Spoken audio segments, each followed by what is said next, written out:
sesuatu yang paling aku khawatirkan. Jadi Rasulullah itu sangat khawatir ala ummati, yang itu terjadi pada umatku. Saya khawatir kalau umat saya ini, satu, kibarul batni, perutnya besar, alias doyan makan. Entah semampu kita. Bisanya cuma duha, gak apa-apa. Bisanya cuma witir, gak apa-apa. Bisanya rawatib cuma subuh sama maghrib, gak apa-apa. Yang penting lakukan, jangan enggak sama sekali. Lakukan semampunya.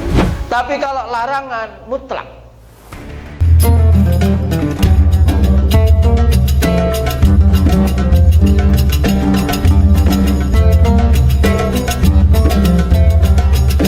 Assalamualaikum warahmatullahi wabarakatuh. Alhamdulillahi rabbil alamin. Alhamdulillahilladzi bi ni'matihi tatimmus shalihat. Wassalatu wassalamu ala sayyidina maulana Muhammadin wa ala alihi wa ashabihi wa man tabi'ahum bi ihsanin ila yaumiddin, amma ba'd. Jamaah Masjid Nurul Hidayah, para pemirsa channel Kafnun yang dimuliakan Allah Subhanahu wa taala, alhamdulillah kita bersyukur kehadirat Allah Subhanahu wa taala. Pagi hari ini kita akan sama-sama mengaji hadis Nabi sallallahu alaihi wasallam. Mudah-mudahan kita semua Allah Subhanahu wa taala jadikan umat Nabi Muhammad sallallahu alaihi wasallam yang senantiasa bisa meneruskan perjuangan, ajaran dan sunnah baginda Rasul Muhammad sallallahu alaihi wasallam. Ini kita masih dalam suasana merayakan atau mensyukuri nikmat Allah Subhanahu wa taala berupa kemerdekaan yang Allah anugerahkan kepada bangsa Indonesia. Maka sebagai bentuk terima kasih kita kepada para pejuang, para syuhada yang telah mengorbankan jiwa dan raganya, kita kirimkan suratul Fatihah untuk beliau-beliau dan juga kepada kedua orang tua dan guru-guru kita. Al-Fatihah. A'udzubillahi minasyaitonirrajim. Bismillahirrahmanirrahim. Alhamdulillahirabbil alamin, arrahmanirrahim, maliki yaumiddin. Iyyaka na'budu wa iyyaka nasta'in. Ihdinas siratal mustaqim. Shiratal ladzina an'amta 'alaihim ghairil maghdubi 'alaihim waladdallin. Amin. Bismillahirrahmanirrahim. Qala al-muallif rahimahullahu ta'ala wa nafa'ana Allahu bi'ulumihi, amin. Baginda Rasul Muhammad sallallahu alaihi wasallam bersabda, akhsha, diriwayatkan bersabda, akhsha ma khashitu ala ummati kibarul batni wa mudawamatun naumi wal kasalu wa dha'ful yaqini. Kata Nabi sallallahu alaihi wasallam, akhsha ma khashitu, hadis yang ke-46. Akhsha ma khashitu, sesuatu yang paling aku khawatirkan. Jadi Rasulullah itu sangat khawatir ala ummati, yang itu terjadi pada umatku. Saya khawatir kalau umat saya ini, satu, kibarul batni, perutnya besar, alias doyan makan. Apa namanya? Kalau sekarang itu apa namanya itu? Bukan yang makan banyak itu loh. Mukbang. Nah, itu Nabi SAW itu, nah hadis pertama yang saya ingat itu dari guru saya Ki Haji Dalhar Sya'roni almarhum, maghfurlah. Nabi SAW bilang begini, ma mala'a adamiyun wi'aan syarran min batnihi luqaimatun yuqimna sulbah. Kata Nabi, tidaklah anak Adam, manusia, itu memenuhi perutnya, wi'aan syarran min batnihi luqaimatun, sekedar beberapa suap, yuqimna sulbah, yang bisa menegakkan tulang rusuknya ini. Orang lapar itu kan gini, ini orang lapar. Nah, biar nggak lapar, nah harus begini kan, harus tegak. Nah, kata Nabi, sulusun li ta'amihi wa sulusun li syarabihi wa sulusun li nafasihi. Sepertiga untuk makanan, sepertiga untuk minuman, sepertiga untuk nafas. Nah, cuma kalau di pondok dulu itu yang nafas itu berarti rokok. Iya. Nah, itu ya, jadi kibarul batni, karena orang kalau perutnya besar ya, itu nanti akan menumpuk lemak. Nah, Nabi SAW itu perutnya diriwayatkan seperti batu bata yang tersusun. Kita bilang six pack ya, bisa 8 sebetulnya, nggak hanya 6 gitu kan. Yang kedua yang Nabi khawatir juga adalah wa mudawamatun naumi, tidur terus ya, terus menerus tidur, dikit-dikit tidur, tidur. Jadi tidur itu dua, posisinya atau status tidur itu dua. Satu, tidur dalam rangka dia niat mau ibadah besok ya, makanya anak-anak kita itu kalau mau tidur, ayo tidur. Sekali suruh tidur ya nak.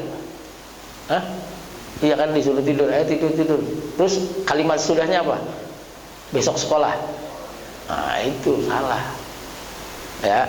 Ayo tidur, besok sholat subuh. Kan sholat subuh dulu baru sekolah kan. Ayo tidur, besok sholat subuh. Nah, kita juga tidur supaya bisa bangun subuh. Nah, yang kedua, orang tidur itu adalah orang dalam posisi tidak maksiat. Jadi tidurnya itu adalah tidurnya orang mukmin, itu ibadah. Nah, kita ini tidurnya tidur ibadah. Kalau tidurnya orang tidak beriman, tidurnya itu maksiat. Kenapa? Dia tidur dalam keadaan tidak percaya kepada Allah, tidak percaya kepada Nabi Muhammad, tidak iman kepada Al-Quran.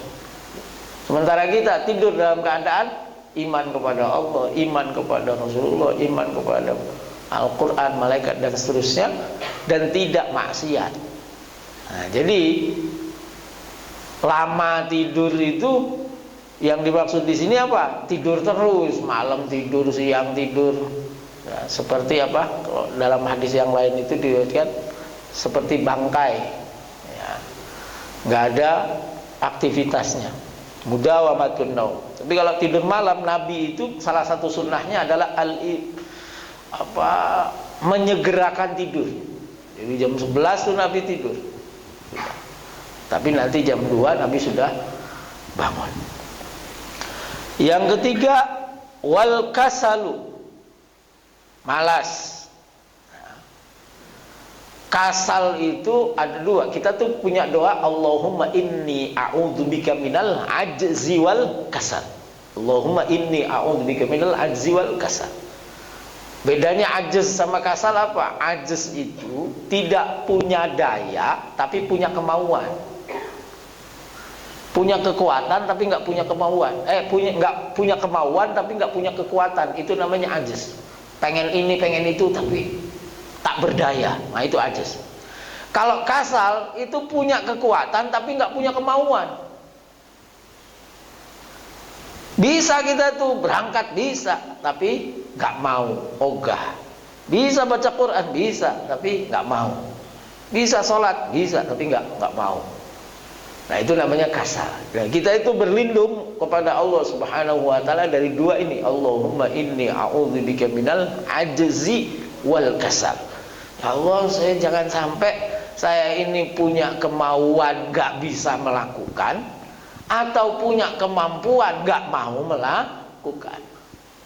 Nah, kalau ditanya mana yang lebih bahaya, kasal. Kasal ini lebih bahaya. Kalau ajaz kan kita masih punya kemauan, tapi nggak bisa melakukan, lemah. Ya. Nah, jangan sampai kita punya kasal, yaitu apa? Kita punya kemampuan, tapi nggak mau melaksanakan.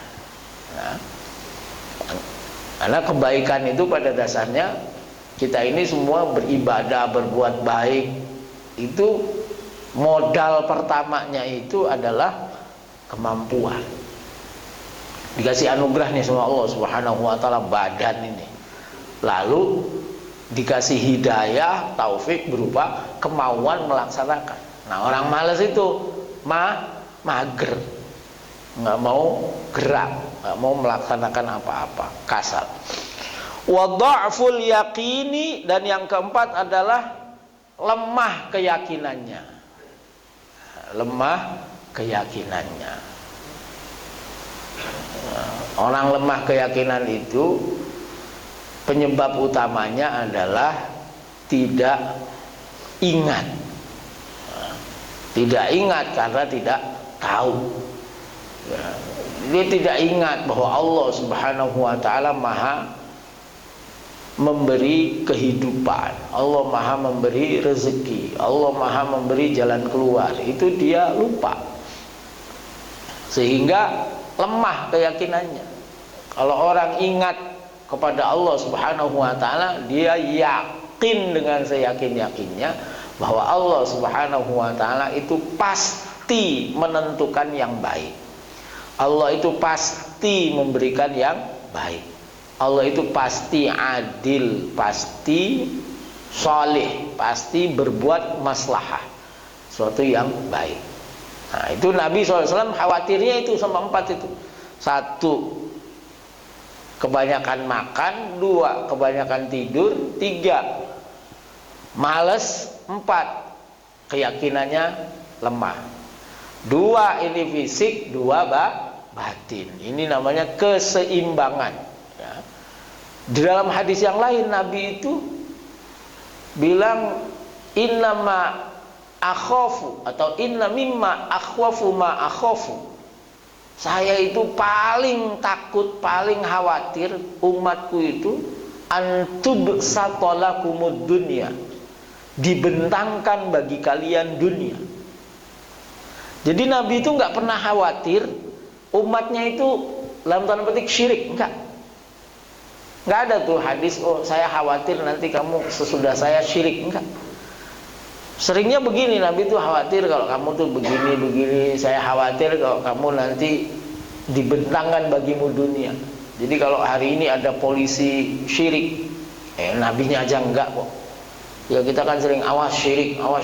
Sampai kemarin itu di TikTok itu ada orang disumpitnya itu ada gambar panda di bungkus sumpit. Jadi dia makan apa tuh, di sumpitnya ada gambar panda. Terus dia bilang, astagfirullahaladzim, guys hati-hati, ini adalah bentuk kesyirikan. Ada makhluk Allah tergambar di apa nih, sumpit. Menggambar binatang, ini adalah sebuah kesyirikan. Ya Allah, dia kan bayarnya pakai duit. Nah, di duitnya itu ada gambar orang. Iya, kok nggak ngomong, itu heran ya. Nah, insya Allah enggak. Kalau umat Nabi Muhammad itu insya Allah kalau udah iman itu jauh dari kesyirikan ya. Karena kita itu sholat. Nah, yang paling penting bagi kita ya, itu adalah ya, dalam hadis yang lain disebutkan kaitannya dengan tidur dan makan ini adalah ya khairul umuri awsatuha, ya, sedang-sedang saja. Kurang tidur juga nggak bagus, kebanyakan tidur nggak bagus. Kurang makan ya nggak bagus, Ya, kebanyakan makan juga nggak bagus. Addi maftaradallahu alaika takun min a'badin nas wajtanib ma harramallahu alaika takun awra'an nas warda bima qasamallahu laka takun min aghnan nas. Rawahu Ibn Adi an Ibni Mas'ud. Addi, tunaikanlah, laksanakanlah ma sesuatu iftaradha yang memfardukan siapa Allah alaika kepadamu, takun maka kamu akan menjadi min a'badin nas, manusia yang paling baik menyembah Allah Subhanahu wa taala. Kata Allah, laksanakan apa yang Allah fardukan kepadamu, maka kamu menjadi a'badin nas, manusia yang paling menyembah Allah Subhanahu wa taala. Jadi kita baru saja ditinggal salah satu kekasih Allah Subhanahu wa taala, waliullah, yaitu Ki Haji Taifur Mawardi Purworejo. Ya, alhamdulillah saya berkesempatan untuk menimba ilmu kepada beliau meskipun sedikit. Nah, itu Ki Taifur itu diakui secara masyhur bahkan oleh gurunya Sayyid Muhammad. Itu beliau adalah orang yang paling sering berjumpa Rasulullah SAW.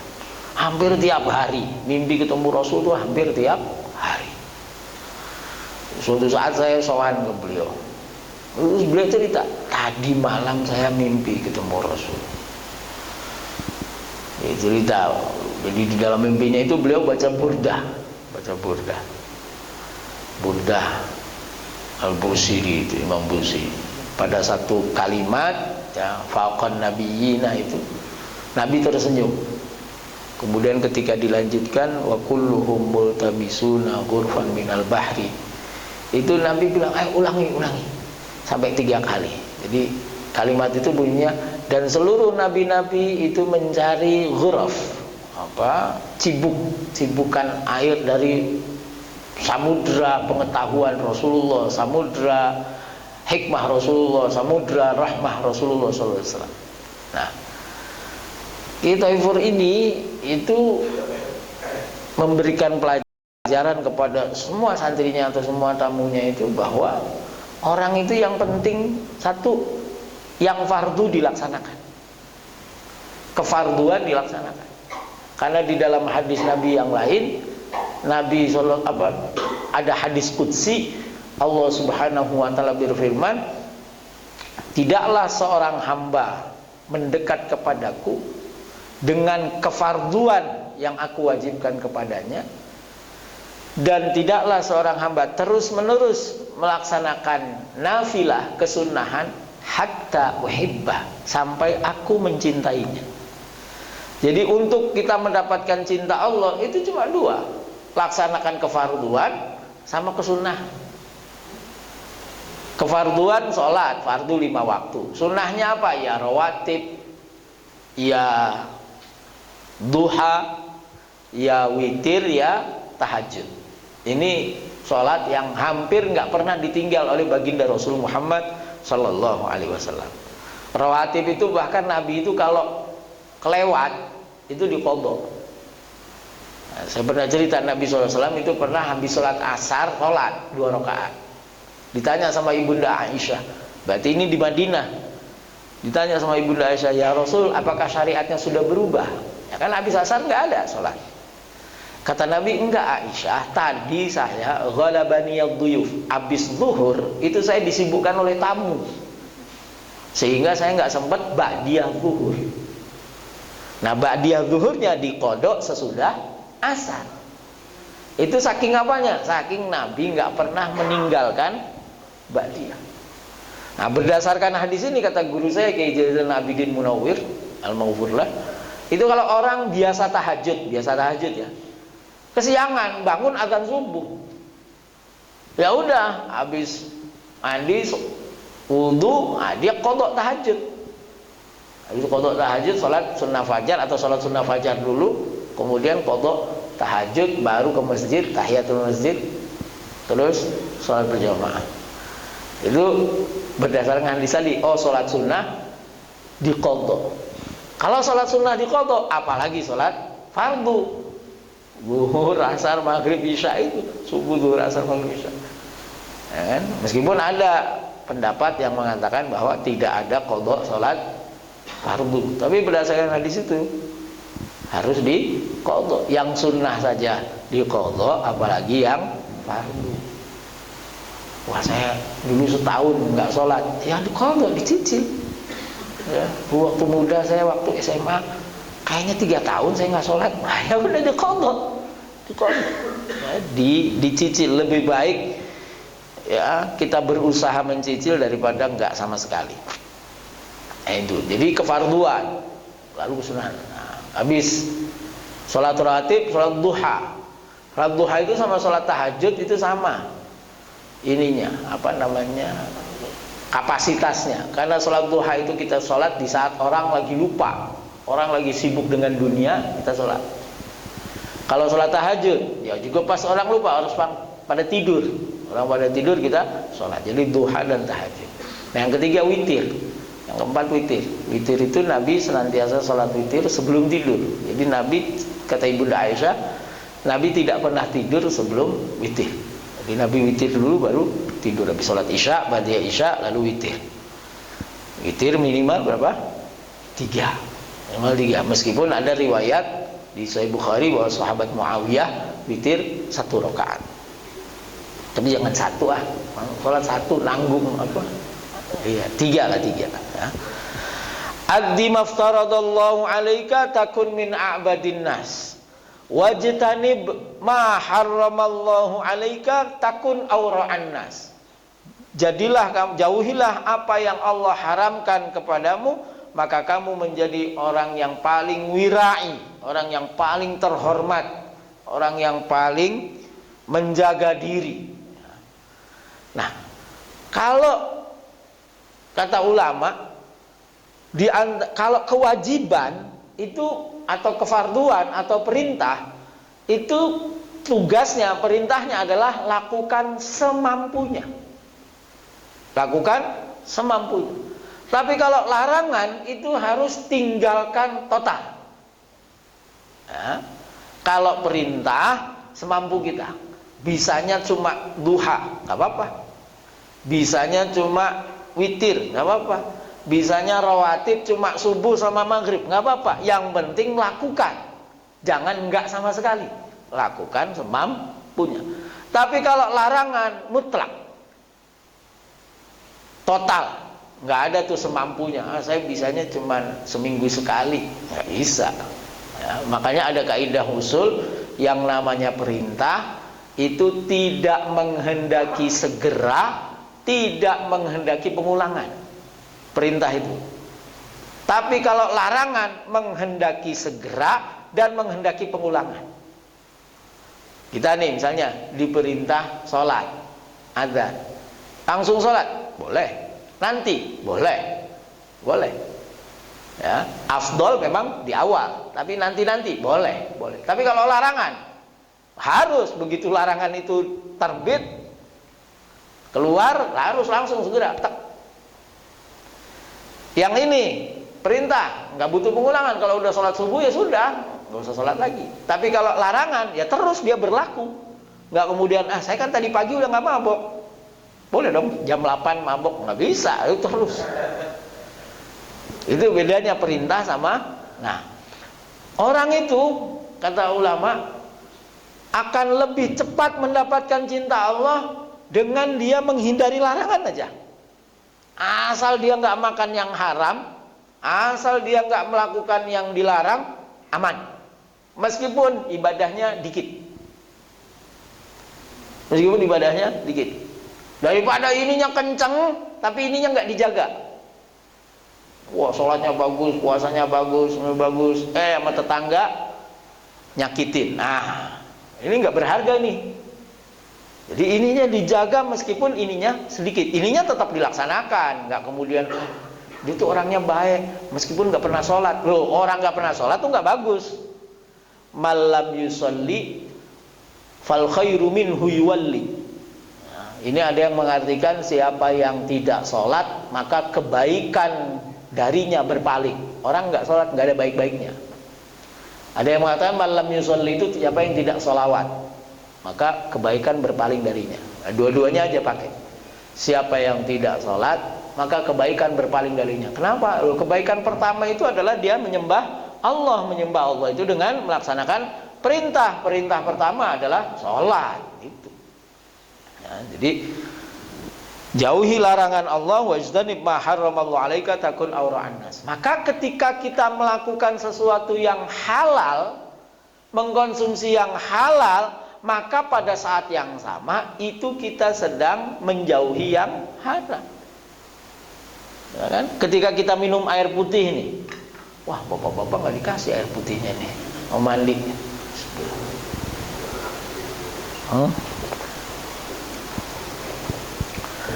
Ini kan pada hakikatnya apa? Pada hakikatnya kita memilih tidak minum khamr.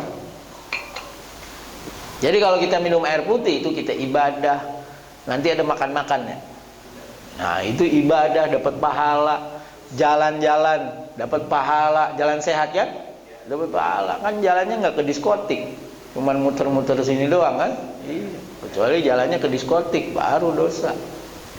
Iya, ini semua pahala. Nah ini dalam rangkanya niatnya itu ijtinabu ma harramallahu alina, menjauhi apa yang dilarang oleh Allah. Selesai.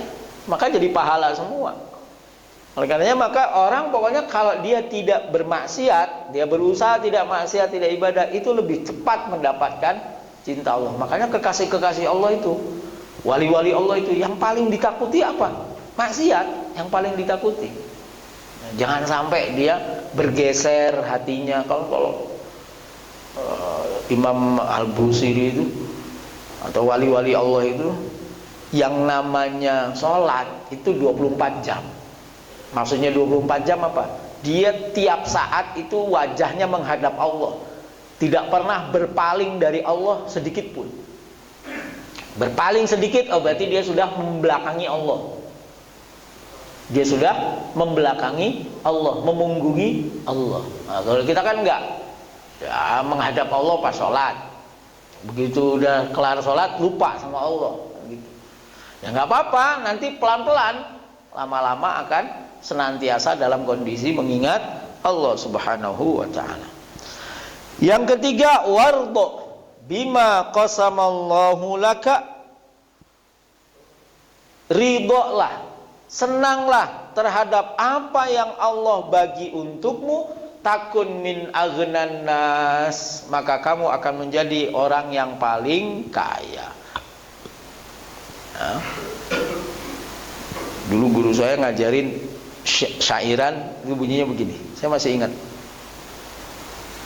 Tahun 94. Sekarang tahun 2025, ya 31 tahun yang lalu. Wa in tardo bil maqsumi ishtamu na'ama wa illam takun tardo bihi ishtafi hazan. Wa in tardo bil maqsumi, kalau kamu ridho dengan bagian yang sudah Allah berikan, ishtamu na'ama, maka kamu akan hidup nikmat. Wa illam takun tardo bihi, kalau kamu enggak ridho, enggak senang dengan pemberian Allah, ishtafi hazan, maka kamu akan hidup dalam kesusahan. Susah, iya ngeluh aja, di mulutnya banyak cicak, dikit-dikit banyak cicak, iya ngeluh isinya. Nah itu kenapa kita harus nikmat atau mensyukuri atau menerima pemberian Allah? Karena tidak ada satupun pemberian Allah yang tidak baik buat kita, semuanya baik. Dan Allah Subhanahu wa Ta'ala itu pasti tepat sasaran. Nah mungkin nggak tepat. Hari ini, saat ini, waktu ini, jatahnya kita itu memang dikasihnya nasi uduk, ya sudah. Irdo, atau ini ganti apa? Nah, misalnya ganti nasi kuning, ya sudah. Itu udah pas, gitu aja udah disyukuri. Ya, ridho dengan pemberian Allah Subhanahu wa Ta'ala. Nah, kalau kita ridho dengan pemberian Allah, senang dengan pemberian Allah, maka kita akan hidup menjadi orang yang paling ghina, merasa cukup, nggak butuh. Orang-orang yang korupsi itu orang-orang yang nggak pernah merasa cukup. Kenapa nggak merasa cukup? Ya karena dia nggak ridho dengan pemberian Allah. Udah dikasih jabatan, udah dikasih fasilitas, ya masih kurang, ya udah korupsi. Orang-orang yang selingkuh itu karena nggak ridho dengan yang di rumah. Ya, padahal yang di rumah itu udah meskipun sudah berubah, seneng aja, udah ridho, mau diapain udah. Iya, kan kita juga begitu, ya. Ini penting, ya, kaitannya dengan pemberian Allah Subhanahu wa Ta'ala, bahwa kita melihat semakin kesini, Pak, semakin kesini dunia itu semakin indah. Itu memang fitnahnya begitu. Makin kesini dunia tuh makin indah. Dari zaman dulu kan cuma ada Nabi Adam, nggak ada apa-apa. Sekarang ada banyak orang, ada apa-apa, semua ada. Jadi semakin kesini semakin indah. Termasuk perempuan. Makin kesini makin banyak yang cantik. Ya kok? Dulu tuh dikit. Jadi kita merasa kita dapat yang paling cantik sekampung. Wah, gitu kan. Wah, ini istri saya ini dulu paling cantik. Iya dulu. Sekarang yang kayak gitu banyak. Iya. Nah, di zaman Nabi itu Sayyidina Ali, Sayyidina Mu'ad atau Jabir itu pernah, ya, Nabi lagi ngomong itu Sayyidina Ali ngeliatin. Padahal kan Nabi udah punya Fatimah. Itu langsung diginiin sama Nabi. Kata Nabi SAW, jangan ikuti pandanganmu dengan pandangan kedua. Pandangan pertama udah cukup, udah. Artinya itu lumrah kayak gitu. Maka di dalam hadis yang lain Nabi bilang, kalau kamu kalau membuat kagum akan kamu perempuan, pulang, segera temui istrimu. Itu ibadahnya melebihi jihad. Jadi begitu kamu pulang, yang tadi itu dilupakan sudah, balik ke rumah. Yang di rumah adanya begitu, ya udah ridho. Makanya saya bilang sama ibu-ibu itu, ibu-ibu itu harus kelihatan, ya pokoknya kelihatan menyenangkan, ya, membawa sakinah. Jadi kalau pulang itu dapat rahmah, ya. Jangan pulang kok musibah di depan mata. Jangan sampai gitu. Nah, kita itu ya. Wardha bima qasamallahu laka takun min aghnan nas. Satu lagi. Addibu auladakum ala thalathin. Addibu, didiklah auladakum, anak-anak kalian, ala thalathin, ala thalathi khisalin, 3 hal. Didiklah anak kalian 3 hal. 1, hubbu nabiyyikum, mencintai nabi mereka, ya.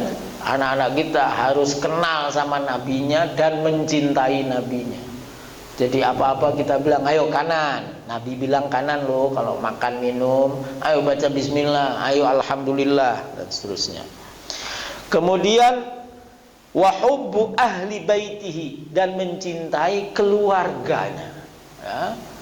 Ahlu baitin Nabi itu nasabnya Nabi itu memang keturunannya perempuan, yaitu lewat Sayyidah Fatimah. Jadi kalau kita tidak mengakui nasab perempuan, ya kita tidak mengakui Nabi SAW bilang ini keluargaku, ini ahli baiti, ketika surat ayat Innallaha yuridu ayyudhiba ankumur rijsa ahlal baiti wa yudhhirakum tadhhira. Itu Nabi ketika ayat itu turun kan ada ayat ahlu bait. Nah, ahlu bait itu langsung Nabi bilang, ini ahlu baitku. Ahlu baitku di situ siapa? Nabi, Fatimah, Ali, Hasan, Husain, ya, keturunan. Wa hubbu ahli baitihi. Nah, tentu mencintai keluarga Nabi itu karena apa?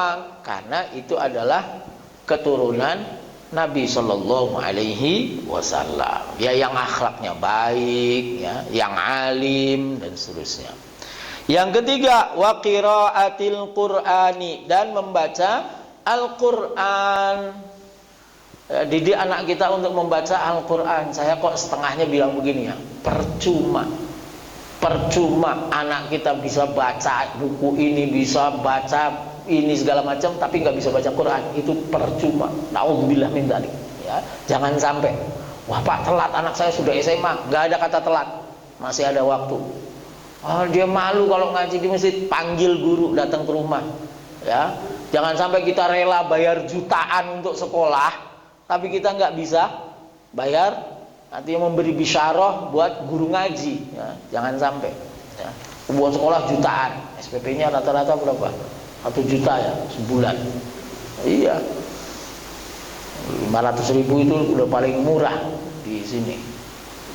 Rata-rata 1 juta lah. Buat guru ngaji 1 juta sebulan, buat sekolah 1 juta sebulan, buat Quran kok bayar 100.000 aja telat. Iya, 50.000 nunggak di TPA itu. Ya. Iya. Fa inna hamalatal Qur'ani fi dhillillah, karena sesungguhnya orang-orang yang menghafal Al-Qur'an, hamalah itu orang yang membawa Al-Qur'an, ya, dia menghafal Al-Qur'an, itu ada dalam naungan Allah Subhanahu wa taala, yauma la dhilla illa dhilluh, di saat di hari tidak ada naungan kecuali naungan Allah Subhanahu wa taala, ma'a anbiya'ihi wa asfiyaihi, bersama dengan nabi-nabi Allah dan orang-orang terpilihnya Allah Subhanahu wa taala. Nah, jadi Bapak Ibu yang dimuliakan Allah Subhanahu wa taala, didiklah anak kita 3 hal. 1, mencintai nabinya, mencintai keluarganya, dan mencintai Al-Qur'an, membaca Al-Qur'an. Nah, kita mulai dari diri kita, orang tuanya. Orang tuanya harus membaca Al-Qur'an. Mudah-mudahan Allah Subhanahu wa taala jadikan seluruh anak-anak kita, keturunan kita, orang-orang yang melaksanakan kefarduan Allah, orang yang menjauhi larangan Allah, orang yang melaksanakan perintah Allah, mengikuti nabinya Muhammad sallallahu alaihi wasallam, dan membaca Al-Qur'an. Wallahu a'lam bissawab. Alhamdulillahirabbil alamin. Bismillahirrahmanirrahim. Alhamdulillahirabbil alamin. Hamdan yuwafi ni'amahu wa yukafi mazidah. Ya Rabbana lakal hamdu kama yanbaghi li jalali wajhika wa 'azimi sultanik. Allahumma shalli ala sayyidina Muhammad salatan tunjina biha min jami'il ahwali wal afat, wa taqdi lana biha jami'al hajat, wa tutahhiruna biha min jami'is sayyi'at, wa tarfa'una biha indaka 'ala darajat, wa tuballighuna biha aqsal ghayat min jami'il khairati bil hayati wa ba'dal mamat. Allahumma ighfir lana wa liwalidina wa limasyayikhina wa li ahlina wa jami'i ikhwanina minal muslimina wal muslimat wal mu'minina wal mu'minat. Ya Allah, innaka afuwun ghafur. Ya Allah, demi kemuliaan ilmu, kemuliaan majlis ilmu, kemuliaan orang-orang yang menuntut ilmu, ya Allah, mudahkan urusan kami ya Allah, sembuhkan sakit kami ya Allah, lunasi hutang-hutang kami ya Allah, kabulkan hajat kami ya Allah, sampaikan kami pada cita-cita dunia dan akhirat kami ya Allah, dan Engkau ridho atas itu semua ya Allah. Rabbana taqabbal minna innaka antas samiul alim wa tub alaina innaka antat tawwabur rahim. Rabbana atina min ladunka rahmatan wa hayyi lana min amrina rasyada. Rabbana hab lana min azwajina wa dhurriyyatina qurrata a'yunin waj'alna lil muttaqina imama. Rabbana atina fid dunya hasanah wa fil akhirati hasanah wa qina adzaban nar. Wa sallallahu ala sayidina Muhammad wa ala alihi wa sahbihi wa baraka wa sallam. Walhamdulillahi rabbil alamin. Wal afu minkum, hadanallahu wa iyyakum ajma'in. Wassalamu alaikum warahmatullahi wabarakatuh. Sallallahu alaihi wasallam.